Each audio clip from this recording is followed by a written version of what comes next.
حضرت عمر سے مذاق کرنے کا انجام کیا ہوا؟ حضرت عمر نے ایک شخص سے پوچھا، تمہارا اور تمہارے والد کا کیا نام ہے؟ تو اس شخص نے کہا، میرا نام چنگاری ہے اور میرے باپ کا نام شعلہ، میرے قبیلے کا نام آگ، میرے گاؤں کا نام گرمی ہے۔ حضرت عمر فاروق نے کہا، اے شخص تو اپنے گھر جا۔ جب وہ گھر پہنچا تو اس کی چیخیں نکل گئی۔ بسم اللہ الرحمن الرحیم۔ حضرت عمر بن خطاب کی خلافت ہر پہلو سے مثالی تھی۔ ہر معاملے میں خلیفہ راشد اپنے آپ کو جوابدار اور ذمہ دار گردانتے تھے اور رعایا کی ہر ضرورت کا خیال رکھتے تھے۔ نظم حکومت مضبوط بنیادوں پر قائم تھی، ادارے منظم تھے اور مواصلات کا نظام بہترین تھا۔ راستے محفوظ اور بہترین انداز میں اپنائے گئے۔ مصر اور مدینہ کا فاصلہ خاصا طویل تھا، مگر حضرت عمر کے دور اندیش ذہن نے یہ فیصلہ پاٹ دیا۔ وہ اس طرح کے مصر سے غلہ لانے کے لیے بحری جہاز استعمال کیے۔ جہازوں کے ذریعے غلہ جار کی بندرگاہ تک لایا جاتا، وہاں سے پھر اونٹوں پر لاد کر محفوظ راستے کے ذریعے ایک دن اور ایک رات میں کارواں مدینہ پہنچ جاتا۔ جار بحر احمر پر بندرگاہ۔ حضرت عمر سے قبل مصر سے حجاز تک کا سارا سفر صحرا اور خشکی کے ذریعے ہوتا تھا، جو بڑا تکلیف دہ اور خطرات سے گھرا رہتا تھا۔ اس میں کافی مدت بھی لگتی۔ حاجت مندوں کے لیے حضرت عمر کا دروازہ ہر وقت کھلا رہتا۔ جو شخص آتا اس کی داد رسی کی جاتی۔ کسی کو کسی دوسرے پر فضیلت تھی۔ ایک اصول تھا کہ جس سے ہر خاص و عام واقف تھا، وہ یہ کہ زیادہ نیکی اور متقی وہی زیادہ معزز محترم تھا۔ جس نے اعمال خیر اور جہاد اسلامی میں زیادہ خدمات سر انجام دی، وہی دوسروں پر فوقیت رکھتا تھا۔ اس کے علاوہ کوئی دوسرا معیار نہ تھا جس سے لوگوں کا مرتبہ متعین کیا جاتا۔ جب حقداروں کو ان کا حق نہ ملے، صاحب استحقاق کے مقابلے میں بااثر لوگوں کو ترجیح دی جانے لگی، تو فساد پھیل جانا فطری امر ہے۔ حکمران اگر یہ اصول پیش نظر رکھے کہ جس شخص نے امت کے ذریعے قابل قدر خدمات سر انجام دی، اسی کی عزت افزائی اور قدر کی جائے، تو اس سے بہت صحت مند اور رجحان پروان چڑھتا ہے۔ لوگ بھلائی اور خیر کے کاموں میں ایک دوسرے سے آگے بڑھنے کی کوشش کرتے ہیں۔ جریدہ بن حازم بن حسن سے مروی ہے، کچھ لوگ امیر المومنین عمر بن خطاب کے دروازے پر آئے۔ ان میں اصحاب بدر بھی تھے اور شیوخ قریش بھی۔ ان لوگوں نے اندر آنے کی اجازت مانگی۔ اصحاب بدر میں سے صہیب، خباب، عمار اور بلال کو اندر آنے کی اجازت مل گئی، جبکہ ابو سفیان، حارث بن ہشام اور سہیل بن عمرو کو باہر انتظار کرنا پڑا۔ یہ سبھی بزرگ فتح مکہ کے بعد مسلمان ہوئے تھے۔ آج کے دن سے زیادہ میں نے اپنی بے قدری کبھی نہ دیکھی، ابو سفیان نے کہا۔ رؤسائے قریش باہر بیٹھے اور غلاموں کو اندر بلا لیا گیا۔ یہ سن کر سہیل بن عمرو نے کہا، اے سرداران قریش، میں نے آپ کے چہروں پر ناراضگی کے آثار دیکھ لیے ہیں۔ اگر غصہ کرتے ہیں تو اپنے آپ پر کریں۔ سارے لوگوں کے سامنے اسلام کی دعوت پیش کی گئی تھی اور آپ کو بھی مخاطب کیا گیا تھا۔ وہ لوگ جلدی سے آگے بڑھے اور آپ پیچھے رہ گئے۔ آپ کو اس دروازے سے ان کا پہلے داخل ہونا ناگوار گزر رہا ہے۔ خدا کی قسم، یہ تو کوئی بات نہیں۔ وہ تو اپنے درجات کی بلندی میں آپ سے اتنا آگے بڑھ گئے ہیں کہ اگر آپ اس کا احساس کریں تو اپنی محرومی پر کف افسوس ملتے رہ جائیں۔ پھر مزید کہا، اے لوگوں، یہ سب اللہ کی راہ میں جہاد سبقت اسلام کی وجہ سے آپ سے آگے بڑھ گئے ہیں۔ اب آپ کے لیے ایک ہی راستہ ہے کہ تلافی اور مفاقت کر سکے، اور وہ جہاد کا راستہ ہے۔ شاید اللہ تعالیٰ آپ کو شہادی کا رتبہ عطا کر دے اور آپ کے درجات بلند ہو جائیں۔ حضرت سہیل اس کے بعد اسلامی لشکروں کے ساتھ شام میں جا شامل ہوئے اور میدان جہاد میں شہادت فرمائی۔ مدرجہ بالا واقعہ بیان کرنے کے بعد کہا کرتے تھے، اللہ کی قسم، سہیل نے سچ کہا۔ جو بندہ اللہ کی طرف تیزی سے آگے بڑھ جائے، بھلا اس کے برابر دعوت کو ٹھکرا دینے والا کیسا ہو سکتا ہے؟ کسی شخص کے قرب اور دوری اور تقدیم تاخیر کے لیے یہ معیار مقرر ہو جائے تو سمجھے کہ معاشرہ ٹھیک سمت میں جا رہا ہے۔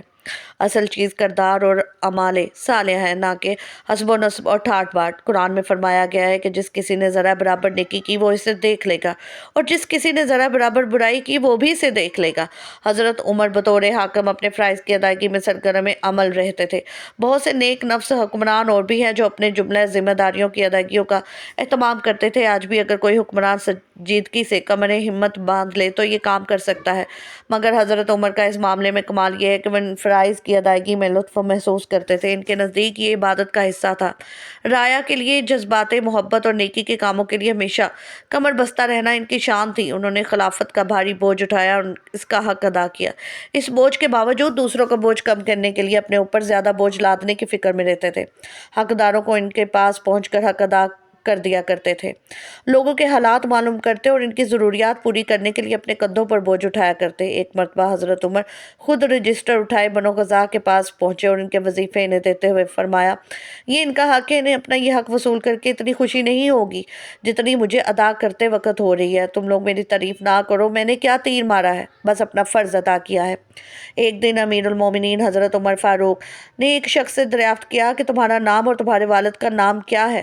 تو اس شخص نے کہا، میرا نام جمرہ ہے یعنی چنگاری ہے اور میرے والد کا نام شہاب ہے یعنی شعلہ ہے اور میرے قبیلے کا نام ہرقہ یعنی آگ ہے اور میرے گاؤں کا نام گرمی ہے۔ آپ نے پوچھا کہ گرمی والا گاؤں کہاں ہے؟ تو اس شخص نے کہا یعنی شعلوں والی جگہ۔ یہ سب سننے کے بعد حضرت عمر فاروق نے فرمایا، اے شخص اپنے گھر جا اور اپنے گھر والوں کی خیر خبر لے۔ تیرے سب گھر والے آگ میں جل کر مر چکے ہیں اور تیرا گھر جل کر تباہ و برباد ہو چکا ہے۔ وہ شخص گر گیا تو دیکھا واقعی گھر میں آگ لگ گئی ہے اور گھر کے تمام لوگ جل کر مر چکے ہیں۔ وہ شخص اپنے الفاظ سے عمر بن فاروق رضی اللہ عنہ کی شان میں گستاخی کر رہا تھا تو اس کا انجام برا ہوگا۔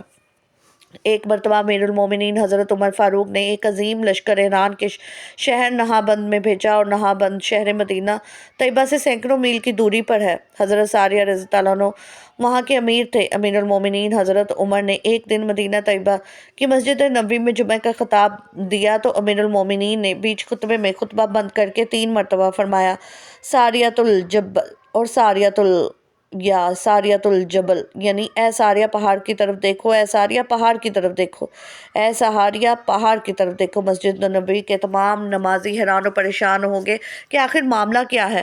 خطبے کے بیچ میں خطبے کو بند کر کے حضرت ساریہ کو آواز دے رہے ہیں، جبکہ حضرت ساریہ مدینہ طیبہ سے سینکڑوں میل دور ملک ایران کے شام شہر نہار بند میں دشمنان اسلام سے جنگ کر رہے ہیں۔ کچھ عرصے کے بعد نہار بند سے ایک قاصد آیا امیر المومنین کے پاس، تو اس نے اس قاصد سے جنگ کا حال دریافت کیا تو اس نے بتایا کہ قرب تھا کہ ہمارا اسلامی لشکر شکست خواجہ تھا اور ہمارے دشمن کا لشکر ہم پر کامیاب تھا کہ ہم کو ایک آواز سنائی دی جو امیر المومنین کی تھی کہ اے ساریہ پہاڑ کی طرف دیکھو۔